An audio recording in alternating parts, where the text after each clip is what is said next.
The oldest mummies recovered date from the Old Kingdom, though Egyptologists believe that mummification was in use much earlier than that.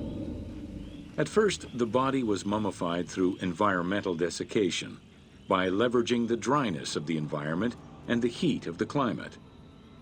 Early experimentations in mummification were conducted with the use of resin made from tree sap. Strips of linen were only used on some superficial parts of the epidermis of the hands or jaw.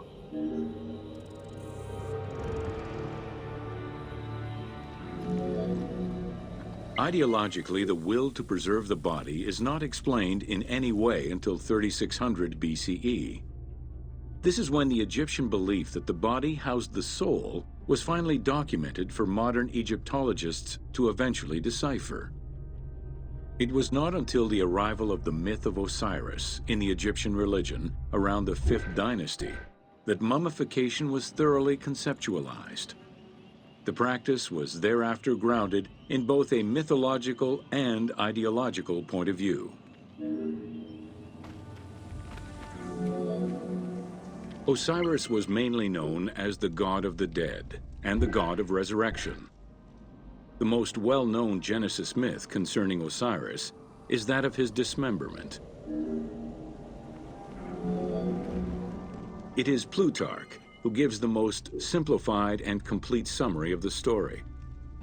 Within Egyptian mythology, Osiris represented the first king to rule Egypt.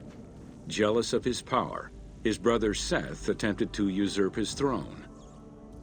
After several unsuccessful attempts, Seth succeeded in killing his brother by dismembering him and scattering the pieces of his body all over Egypt. Isis, the great of magic, traveled all over Egypt in search of the pieces of her husband's body. After a long search, she recovered all the pieces save for his manhood, as it was eaten by a fish.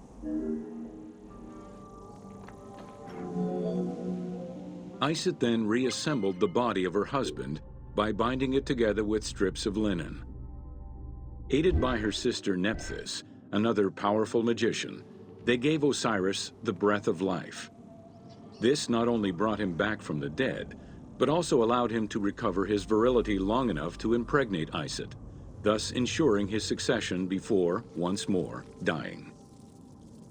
Thus Horus was born.